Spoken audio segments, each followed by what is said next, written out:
I'm Alec Baldwin, and you're listening to Marketing Trends and the Leads Art Week.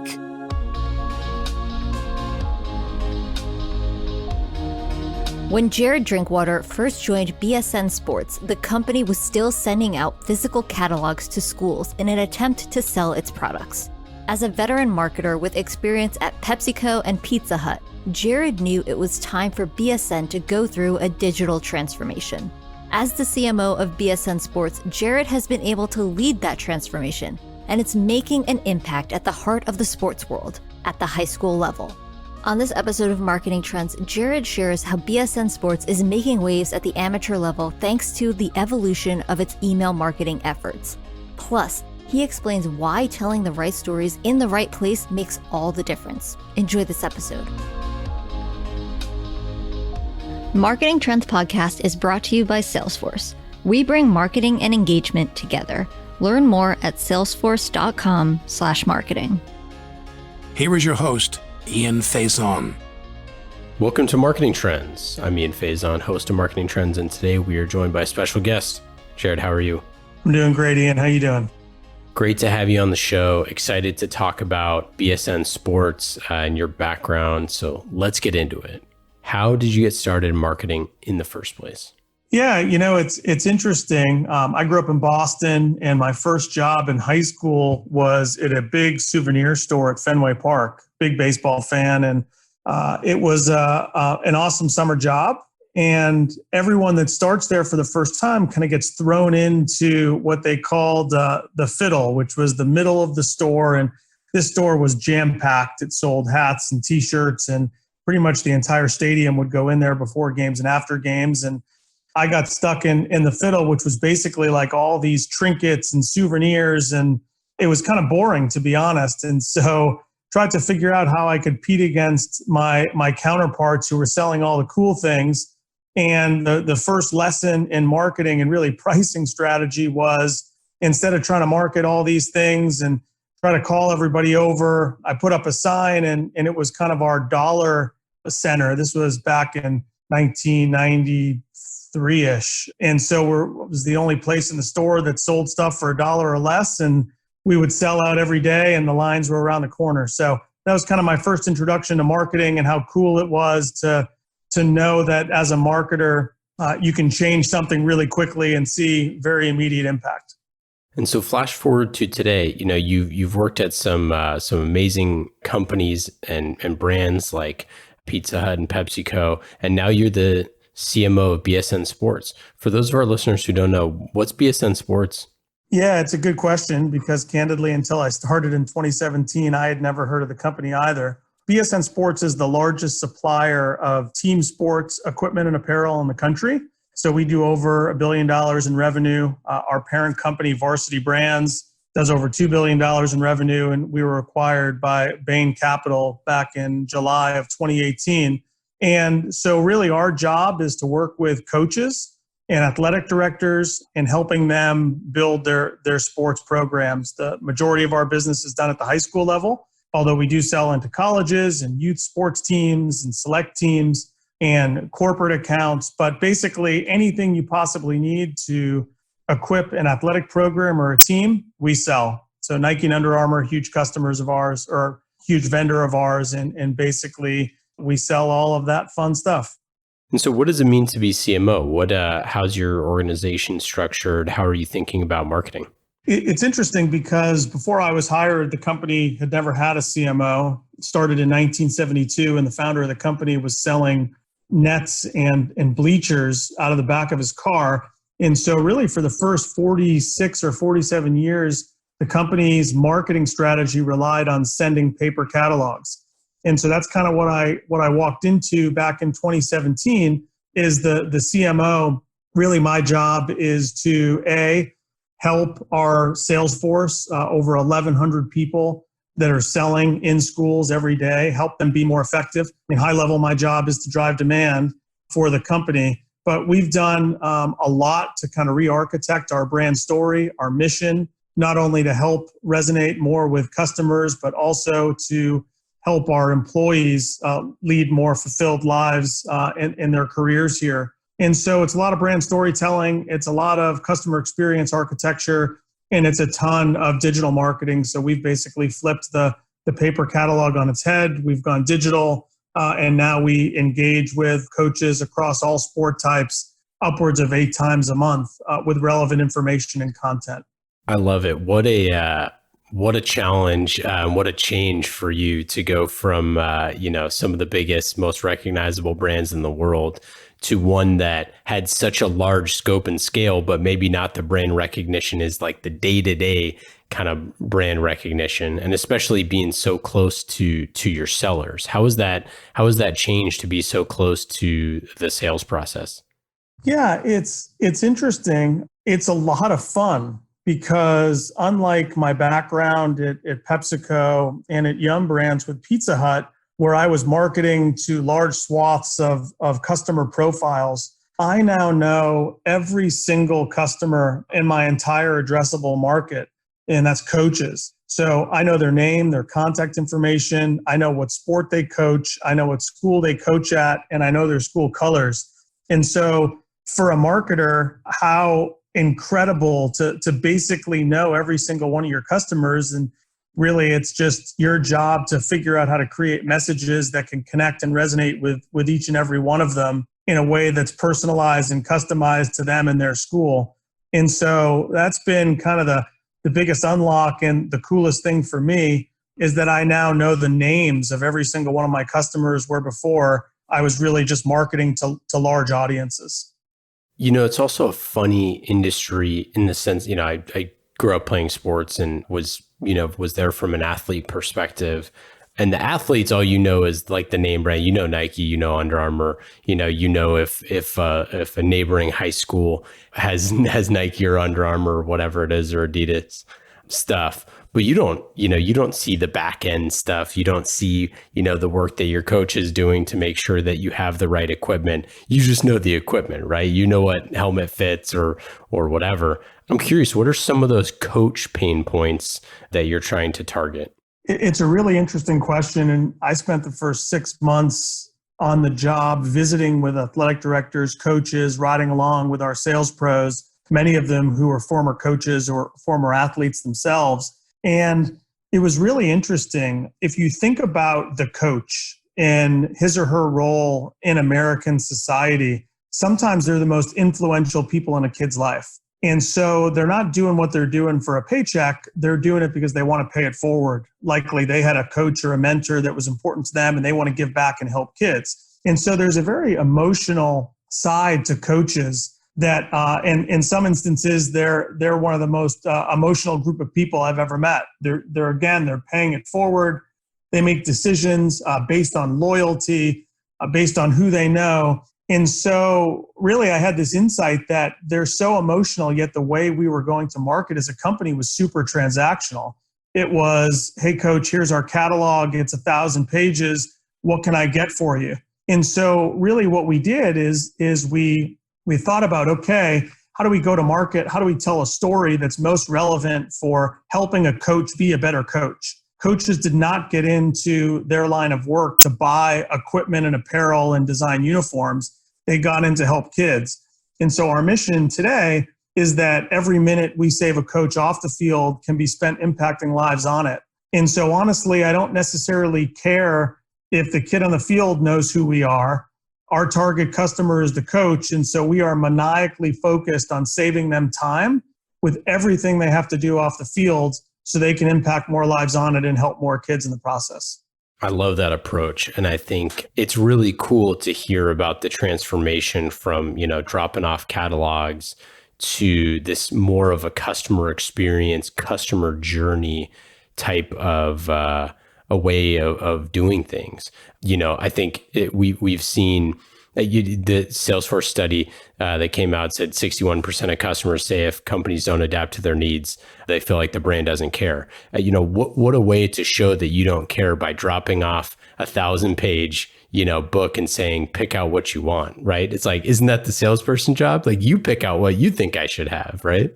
Yeah, that's exactly right. And you just think about long-term sustainability and kind of what we sell as a company, it's all commodity based. I mean, you can get Nike and Under Armour gear anywhere. You can get Wilson basketballs and Spalding baseballs anywhere. But really, it's the service and all the things we do above and beyond to help coaches save time that's kind of going to take us to the next level as a company and grow sales significantly. And so that's all the stuff that we're focused on. Absolutely. I mean, I think any marketer that doesn't figure out what the customer's pain points are and try to solve them in a unique way won't win long term. Yeah, I mean, it's the old adage, there's no traffic on the extra mile, right? But how do you go about marketing the extra mile, especially like in this new world? Like, how are you thinking of a digital first strategy? It's interesting, and I'll answer that question a little bit backwards. How do I market it? Well, the first thing I have to do to market it is to make sure the 1,100 sales professionals that are dealing with coaches day in and day out believe it and buy into it. And so that was kind of my first mission, because those folks, and that's especially important as you think about B2B marketing, this is my first time as a B2B marketer. My entire experience prior to this was all in B2C. If you don't have your sales force bought into your mission and the message that needs to get across to differentiate your brand in the marketplace, you're dead.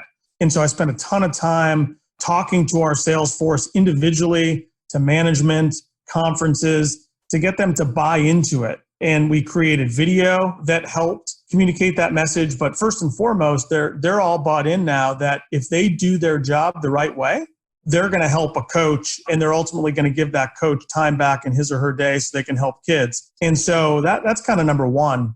I think the second piece of your question, kind of digital first. Well, now in this day and age, it's all digital first because no one's in schools and no one is able to go meet face to face.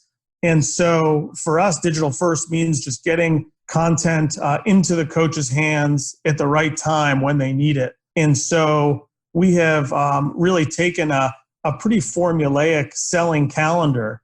We know exactly when, if you're a lacrosse coach, you're going to need to order a uniform so it gets there on time for the season. And so we've built a really detailed and robust national selling calendar that really has morphed into a pretty sophisticated email marketing strategy, which is where we spend the majority of our time. And you hear a lot of companies say that email marketing is dead. For us, it's very much alive and well, and we're seeing in the data that it's driving a lot of engagement and then ultimately conversion. So that's kind of where we're spending a lot of our time. We get to do it in really cool ways because, again, as I mentioned previously, I know the names, the sport types, the colors, the mascot of everyone we're sending information to. And so nothing goes out, or I'll say 95% of what goes out is variabilized in some way so that a coach can kind of visualize and see what they're buying and envision what the campus could look like before they have to make a purchase. Yeah, I want to go into the data piece in 1 second, but to take one step back, I'm curious about, for your personas, my high school football coach versus my sister's women's lacrosse coach were two very different people in general, or my sister's soccer coach, two very different personalities, very different people, obviously, and the sport and the equipment and all that stuff are different. But then there are certain things that you share, right? There are certain types of equipment. I'm curious, like, how do you look at segmenting audiences based off of like the sport versus like geographical areas versus like equipment needs, or how do you think about that? Yeah, it's a great question. And candidly, the company was set up to sell football and basketball and baseball really well, but it didn't know the other sports well enough to go in and service them the right way. And so you think about the makeup of our sales professional. A lot of them played college athletics, either football, basketball, or baseball. Those are kind of the easiest sports to learn and for folks to sell. And candidly, they're the biggest money makers on campus. But we feel that every coach should be created equal. And so what we've done over the last 3 years is we've actually brought in sport experts pretty much in every sport that's offered on a high school campus. And we felt that if we didn't have that credibility and those experts helping us drive product strategy, marketing strategy, what's important to the coach, how to talk to that coach, that we wouldn't be able to win and really go deeper and penetrating campuses. And so that's what we've done. And so we've hired some really accomplished professional athletes, former coaches at the professional level, and former athletes to come in across all these sports. So for example, Jessica Hardy, she won a gold medal in Olympic swimming for the U.S. back in the 2012 London Games. She is our swim brand ambassador and category expert. We've got Robert Hackett, who coached in the NBA for 20 years, really running strength and speed programs. He was an Olympic trial sprinter at the University of Wisconsin. He's our track and field and strength brand ambassador. And so we've built up all this street cred with all of these sports. And it's not only helping us drive our product strategy, but it's helping us create content for these coaches that's relevant. And so we're hosting webinars, both digital and in person. And so that's doing a lot to drive customer engagement. So long-winded way of me saying, if you don't have people that are truly credible to the sport or truly credible to whatever product you're pitching, you're probably going to have a tough time creating content that resonates with that customer. Yeah, for sure. And, I think it's so interesting to hear that. And it's one of the classic, rules of selling, right? Is like who's the easiest person to sell to? The person who already is a customer, right? If you just need to walk down the hallway and go to the swim coach, say, hey, we already do business with, the baseball team and the women's lacrosse team. Like maybe you should buy from us too, right? I mean, I'd imagine that those sort of opportunities were kind of just sitting there. But if you don't have any positioning for it, if you don't have any marketing materials for it, and your sellers aren't equipped with the right market, content or copy or whatever, you're actually going to do the opposite. You're going to alienate those folks and be like, you don't really care about us or our students or whatever. Yeah, I mean, and if you're looking for a job and want to moonlight as a sales consultant for us, let me know, because you would think it's easy for everyone just to go into that swim coach's office. It is incredibly difficult to get people to go do that if they don't have complete confidence in what they're selling. And so that's part of my job running marketing is not only the messaging direct to the customer, but it's also what tools can I create to make our sales pros more comfortable selling more sports. So I partner with our chief revenue officer, with our training team, and we just come up with different ways to make them feel comfortable, knowing that it's okay to not have all the answers or know exactly how to fit a swimmer into a $500 tech suit, but they can ask the right questions, and then they can defer all the technical questions to the experts in our support staff back in Dallas. And so that's what we're trying to do to get every one of our sales professionals to go into every coach's office and feel comfortable doing it. Yeah, I'm glad you brought up the piece about the ambassadors. We talk about this a lot with software company, with whether it's the sales engineers or how marketing is involved in sales enablement. But at the end of the day, you have to have some sort of expertise that you can rely on to be able to say hey, I don't have all the answers, but our company has all the answers. You know what I mean? And if we don't, we're going to go run it down and find it for you. But if your marketing copy is such that you are saying you have the answers and you don't, then you have misalignment. Yeah, that's exactly right. We kind of piloted this program in the sport of lacrosse 5 years ago. And we hired a guy who's now one of our vice presidents, super talented. He played D3 college lacrosse, and he worked at a lacrosse specialty retailer in upstate New York. And really the hypothesis was, can we hire one person in a company this big that could help us grow our lacrosse business? And the answer was absolutely yes. The lacrosse business went from about $2 million a year to $25 million a year in only a few years. And it was really all because one person had that expertise, was able to hire people that understood lacrosse. Our first brand ambassador was a guy named Joel White, who played on the U.S. national team, won a gold medal in the in the Lacrosse World Championships a year and a half ago, and still plays professional lacrosse. He was an All-American at Syracuse. And just those two guys were able to grow a business within $1 billion business exponentially. So I would just say it can be intimidating sometimes to get into new lines of businesses, but even one person can make a world of difference in a really big company if they know what they're talking about. So how do you support those type of folks? How do you accelerate their work? Because like that seems like one of those things that you can put paid ad behind, you can put, events behind, event dollars behind, meeting those folks and talking to them. You can do workshops, you can do content, you can do a video series. Like there's so many things that you can do to accelerate those ambassadors' impact. How do you think about those things? Yeah. So again, fortunately, in our business being B2B, the most value those ambassadors are going to drive is educating and training the sales professionals. So they spend a lot of time internally getting on the phone with coaches and really helping them as the training arm, because an army of 1,100 selling lacrosse is going to be a lot more powerful than an army of one. So that's kind of where it starts.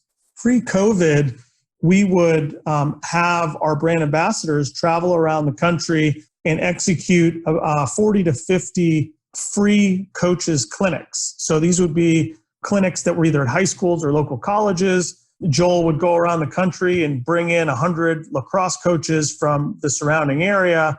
He would do a whole bunch of drill, instructional training, talk to the coaches, and we saw dramatic sales increases in lacrosse with all of those attendees.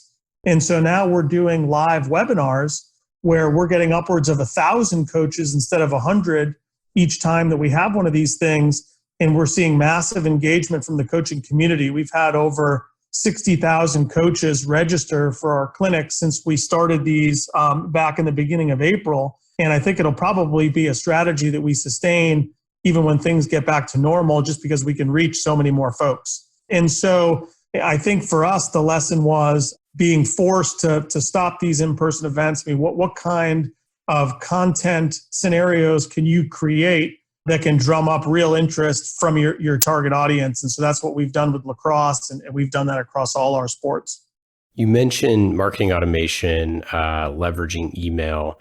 I'd imagine you have tons of different lists now, tons of different personas. You got all of your different coaching segments that you're trying to talk to. It seems like it could be a ton of work. How do you try to figure out how to get the right message in front of them?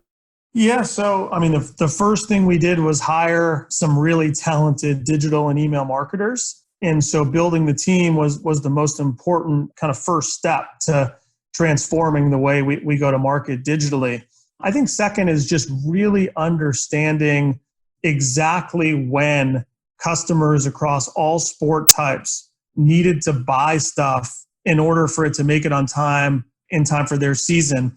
And so the supply chain in our industry is really challenged. We rely on a lot of third parties to customize and decorate our apparel, uniforms. And so we got to get out ahead of it. And so we spent over a year looking at 3 years of purchase data, and we basically mapped out exactly when we needed to sell each of our products in order to give coaches enough time to buy it and have it delivered. And so the selling cycle for a sport isn't just like a month or two before the season starts. I mean, if you want custom uniforms, you've got to be 6 to 9 months ahead of that. And so we developed these selling calendars for every one of our sports. And basically that's what drives the bulk of our promotional email marketing. And so what we're doing is we're actually trying to hit coaches about a month before any of our competitors would hit them. And we're getting ahead of it. And it's really paid off for us. And so really understanding your selling cycle, understanding selling seasons, that's how we drive the bulk of our content creation to make sure that we're in front of the coach exactly when they need to order. Takes the guesswork out for them. They don't have to think about it. Again, it saves them time, which is delivering on our mission. You talked data a little bit. I'm curious, what was kind of like the data footprint, before you joined to what it looks like now? Yeah, I mean, the cool part about this business specifically is that all the data was there. We just didn't have a lot of folks asking the right questions from the data that would inform strategy and marketing decisions. And so one example was something we were talking about a little bit earlier. We've got over 5,500 what we call all school deals. That's where we go into an athletic director and we basically sign a deal where they can get rebates for using us for every one of their sports. And so even within those deals, what we learned is that on average, we were only servicing about 6 sports per school. Well, for schools that have athletic programs, which is about 20,000 high schools across the country, there's between 15 and 19 average sports on campus. We were only getting to 6. And so then what we did is we drilled a layer deeper, and now we're able to identify, based on a data dashboard that the whole company has access to, every single school has every sport represented, and we've got a green if we're selling kind of full opportunity to that sport, yellow if we're selling just a little bit, but we know there's more opportunity, and then red if we're selling 0. And so my entire marketing attack strategy goes down to the school and sport level based on that data that we were able to take and put it into a digestible format. So just one example of the way that we're specifically leveraging all the customer data that comes in to drive marketing strategy. Sounds like you're working on a lot of personalization, obviously data being key to that. How do you look at personalization? I mean, I think it's table stakes today, to be honest. I think that now more than ever before, people just expect personalized experiences, especially personalized content. I've just seen marketers as a consumer on Instagram get so much better at it. I bought a pair of shorts on Instagram, and now I feel like every piece of clothing that they serve up to me is relevant to me. And so we're trying to do that same thing. We're not only personalizing based on the content that we're sending and when we're sending it, we're also personalizing based on their school. In our business, we don't inventory any decorated merchandise. We're not like Fanatics that will stock 1 million Alabama football t-shirts and hope to sell them. We are not making or decorating any high school apparel until it's ordered. And so that's really hard from an e-commerce perspective and a marketing perspective. What we were doing was basically just showing them a Nike Legend t-shirt, and then they'd have to kind of imagine what their logo would look like on it. Or we would have the logo separate in like a box, old school style, and we'd say, this is going to go on the front of the shirt. We've created a whole bunch of technology to be able to, in seconds, variabilize all of the content and all of the product that we send out to coaches so they know exactly what they're buying. Sounds crazy that a company wouldn't have that capability, but virtually no one else in our space does. We're dealing with a lot of mom and pop competitors. And so really that level of personalization has been really important for driving enhanced engagement rates with our marketing collateral and our email campaigns. Yeah, let me tell you, as someone who recently bought swag, working with the distributor to kind of getting those mock-ups and things like that is not the quickest process, that's for sure. It's awful and almost embarrassing, to be honest. And so our head of innovation is a really talented guy, and he's building all of these art-based databases to variabilize pretty much everything we do. And so I think the future for us is going to be a lot of coach do-it-yourself, being able to design things on their own time, and all of it will be personalized to their school and their colors and their mascots. Have you fixed the football helmet stickers that are like, hey, they give you the sticker and you have to put it on yourself? Because I was always horrible at that, and then mine had all sorts of like lines through it, and everything is terrible. Yes, that's not on my roadmap, Ian.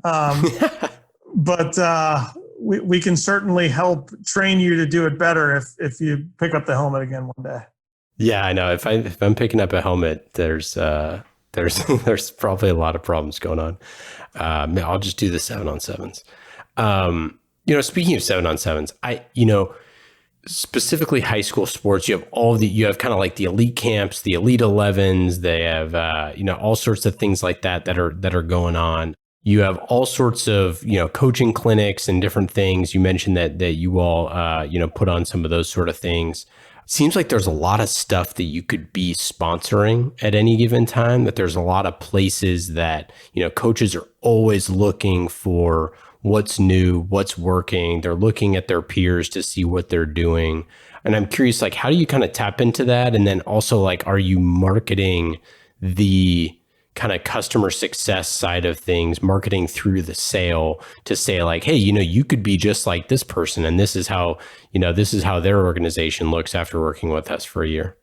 Yeah, it's a really good question. I mean, on the sponsorship front, it's hard for me to justify, and I get hit up a lot for sponsorships because people think we're a sports company and that we market to the end athletes and sponsor this tournament, sponsor this conference. And so we get hit up a lot. But at the end of the day, I think a sponsorship is only as effective as the number of people in your target set that you're going to reach and influence.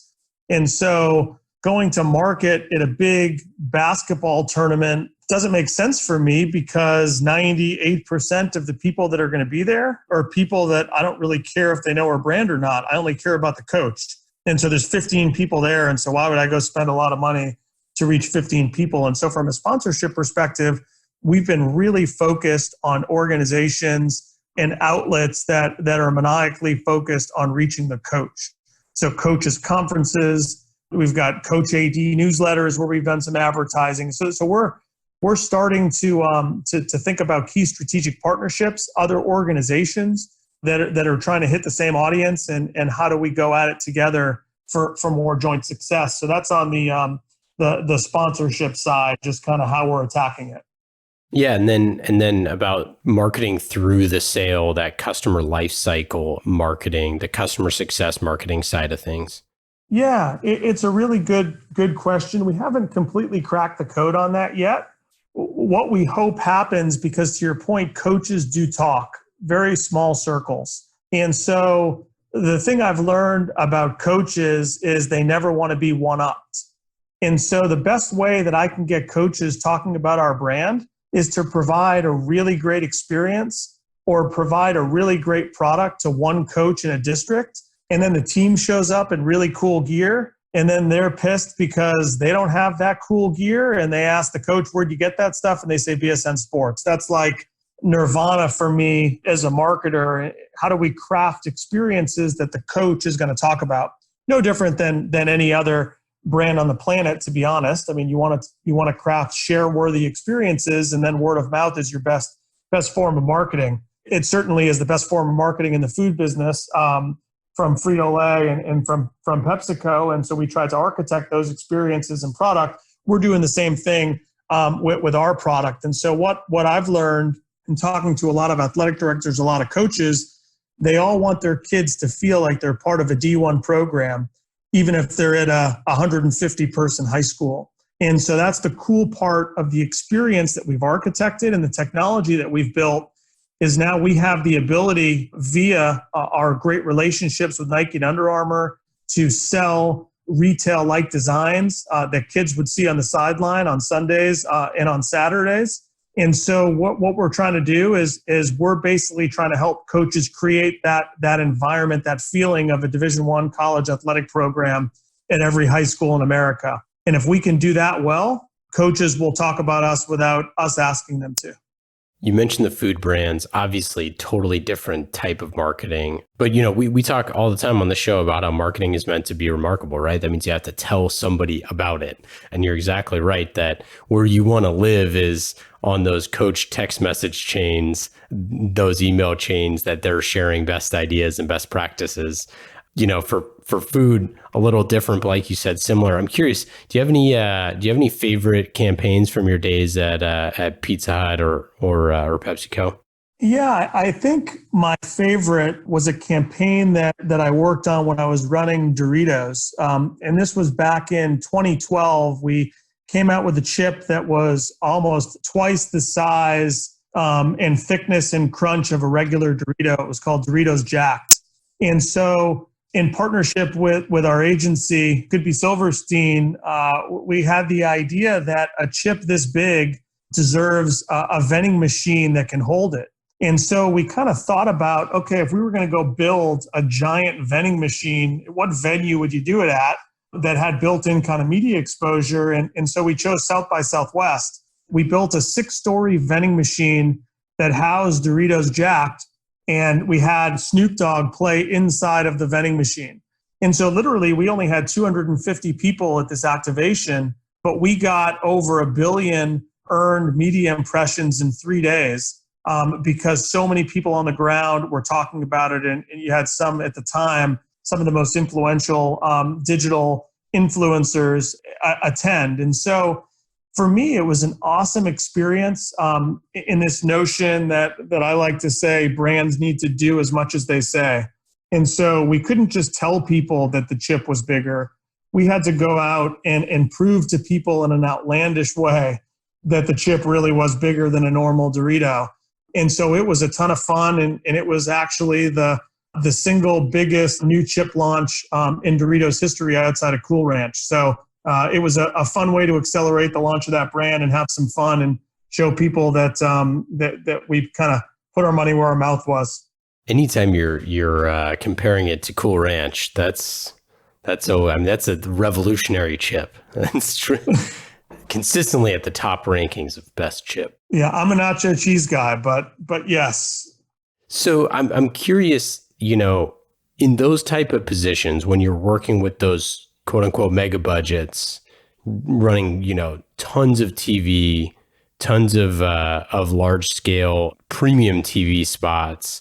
What was kind of the mindset like for those campaign launches, those new product releases? Yeah, I mean it's tough because you look for the ultimate metric to define success and kind of make decisions in a way that's relying on historical data to tell you whether or not it's a good idea.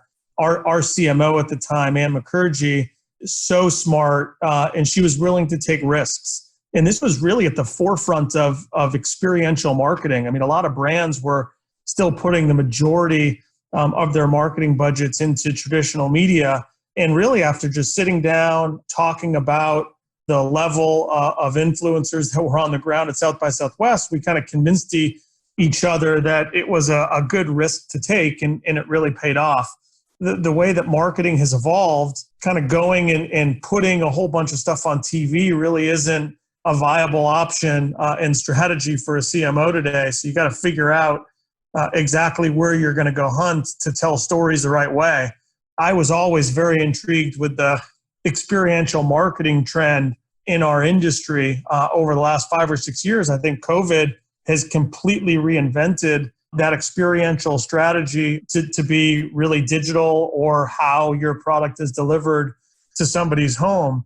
And so I'm curious to see if brands go back to in-person experiential marketing or not. But this notion of experience culture, I think, is here to stay. And so for me, it's less about kind of the message that you can put on TV and more about how you architect a customer experience that's memorable and sustainable, because I think that'll trump a TV ad any day of the week. Did you make any big Super Bowl ads? Yeah, it's interesting. I spent 3 years helping manage what was known as Crash the Super Bowl. So for 10 years, Dorito was the first brand to put a consumer-generated ad on the Super Bowl. And so I didn't physically make any ads for the Super Bowl, but my consumers did. And we consistently would score in the top 5 with ads at some stages would only cost $500 to make. So it was a really, really neat program to be a part of. It was so incredible to help an aspiring filmmaker get the platform like the Super Bowl to expose the world to their work. A lot of those folks have gone on to produce movies, really well-known commercial directors. And so it was a really rewarding program. But the long answer is no. I didn't produce the Super Bowl ads, just more the program that generated the Super Bowl ads. Yeah. And so, when you say program, like what goes into that? So, I mean, again, our audience was filmmakers. We had thousands and thousands of ads that were submitted. And so the first program was making sure that the filmmaking community knew about it year after year. How do you keep it fresh? How do you get people to continue to enter? Well, you kind of one-up yourself on the grand prize. So not only $1 million cash prize if you scored number one on the ad meter, but we brought in Michael Bay one year. And so the winner of the contest, regardless of whether or not they won the money, would get an apprenticeship on one of Michael Bay's movie sets. We partnered with Stan Lee, fortunately, before he passed, and did some really cool things with Marvel. He actually came to the game with us, amazing guy. And so really the program was about exposing the promotion to the right audience, making it fun with a new hook. And then we just spent a lot of time watching every single ad that came in. And it was probably the most stressful time as a marketer on the brand, because you knew you had already bought the inventory and you needed to pray that someone submitted an ad that you thought was Super Bowl worthy. The fans never let us down. We always had good content. That's pretty amazing. What about some of the work with Pizza Hut on the similar type of campaigns? Yeah, the Pizza Hut experience, I learned a lot about myself. I learned a lot about marketing, what's important to consumers, and not getting ahead of your skis. And so a lot of my tenure at Pizza Hut was just trying to figure out how to contemporize the brand. The brand had such a storied history. So many people across America grew up eating in Pizza Hut dine-in restaurants. And so I'd say the largest campaign that I worked on, candidly, was the biggest failure. And that was trying to completely contemporize the menu. This was back in 2016. And so really what we tried to do is we tried to age down the brand, knowing that younger consumers were going to drive pizza consumption for our future. We brought in a whole bunch of ingredients, personalization, taking just a lot of trends in food and trends in online ordering. And we put all this new stuff on the menu and we marketed it. And basically, it wasn't a success. We got a lot of new trial with a younger audience. But at the end of the day, Peppadew pizza with sausage and a balsamic glaze drizzle wasn't going to trump someone just wanting a pepperoni pizza or a meat lover's pizza. And so it is just a really good lesson for me that even though your brand might have aspirations to go to a different customer, you can never alienate your base, and you got to make sure you do it in an authentic, incredible way so the brand has street cred and a reason for being to play there. Any other final thoughts on lessons from time in selling those type of products and switching over to B2B? Any things that you take with you? The levers that a CMO has at his or her disposal to pull today to drive demand, very different. I think that you read and you hear all about how CMOs have to be more data-centric than ever, and I agree. It's the only way you're going to personalize your experience. The one lesson that I've taken with me, whether you're on a huge brand with a $200 million budget, or whether you're like me, who has virtually no marketing budget, you got to figure out a way to make your customer and your consumer understand your brand and pine for your brand, the importance of storytelling. And I think that's going to be a timeless need that good CMOs will continue to carry forward. For me, the story was all about humanizing and all around creating that kind of emotive why. I'm a huge fan of Simon Sinek's Golden Circles. I think it's probably the easiest to understand marketing framework ever. And so that's exactly what we did. We built a story around our why, which was helping coaches. And then everything we do now is maniacally focused on helping that coach and saving that coach time. And we created really cool videos and we created stories that really talked about why our brand was different than all the other people that sell sporting goods. And so I guess just a parting shot, Ian, I still think that even though we've moved into this data-centric digital world, as CMOs, if you can't tell a really good story, you're probably not going to be in your role too long. All right, let's get into our lightning round. These questions are fast and easy, just like marketing with Salesforce. You can go to salesforce.com/marketing to learn more. Salesforce brings marketing and engagement together. Learn more at salesforce.com/marketing. They're the best, and they've been with us for over 200 episodes. We love them. Check them out. Salesforce.com/marketing. Lightning round questions. Jared, are you ready? Let's do it. Number one, do you have a favorite book or podcast or TV show you've been binging recently? The show I've binged most recently is probably most relevant to my career. It's Last Chance U on Netflix. Profile a junior college team. Laney College, down the street. Laney College down the street. They're actually a big BSN customer, so you'll see our logo on the show. Now you're going to look for it. Yeah, no kidding. I'll drive by. It's like a half mile from my house.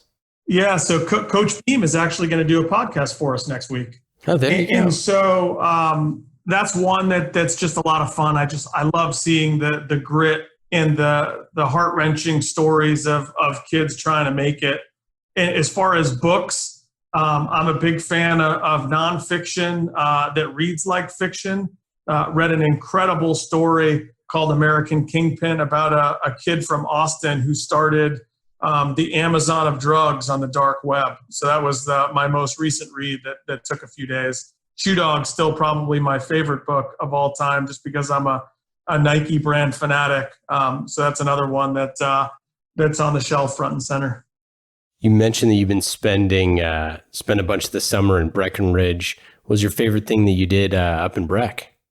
I have to say my favorite activity was an unguided ATV experience. And so we rented an ATV. I've got 6 people in my family. So we found the one in Colorado that could fit all 6 of us. And we literally just got lost in the mountains for about 8 hours. So many incredible things to do in Colorado. I really miss the diversity of the lifestyle there as opposed to being landlocked in Dallas, but a lot of good stuff. That's probably a highlight. What would be your best advice for a first-time CMO? Kind of my first piece of advice for first-time CMO, it's really applicable to pretty much any job function. You got to listen. The downfall I see with a lot of new folks that come into my organization or just other organizations is they try to prove themselves too quickly. I know that everyone's under pressure, especially the CMO, to drive immediate accretive value to an organization. And so you definitely don't have to be the smartest person in the room overnight.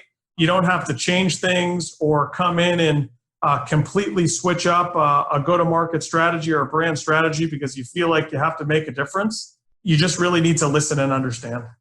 What question do you never get asked that you wish you were asked more often? What did it feel like when the Red Sox won their first World Series in 89 years? Yeah, what did it feel like? It was absolutely incredible. I actually felt like I was on the team. You grow up in Boston and the Yankees would beat us year after year. And honestly, in 2004, when that happened, it was arguably one of the coolest days and experiences of my life. It's actually funny. We did a rehearsal wedding video before my wedding 14 years ago. And the video jokingly said, the greatest day of Jared's life. And everyone thought it was going to be me meeting Julie. And it was actually the final out of the Red Sox World Series with a little caption, "Tomorrow will be cool too." So it was a really cool day for me as a sports fan, that's for sure. Both of our producers are not the biggest Red Sox fans in the world. And they're cracking up in the background somewhere.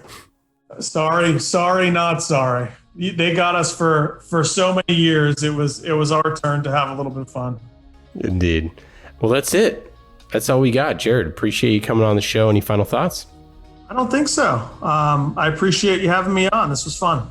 Yeah, it's been awesome having you. And if you're a coach or you know a coach, check out BSN Sports. Thanks again, Jared. Thank you, Ian. Marketing Trends Podcast is brought to you by Salesforce. Discover marketing built on the world's #1 CRM, Salesforce. Put your customer at the center of every interaction. Automate engagement with each customer and build your marketing strategy around the entire customer journey. Salesforce. We bring marketing and engagement together. Learn more at salesforce.com/marketing.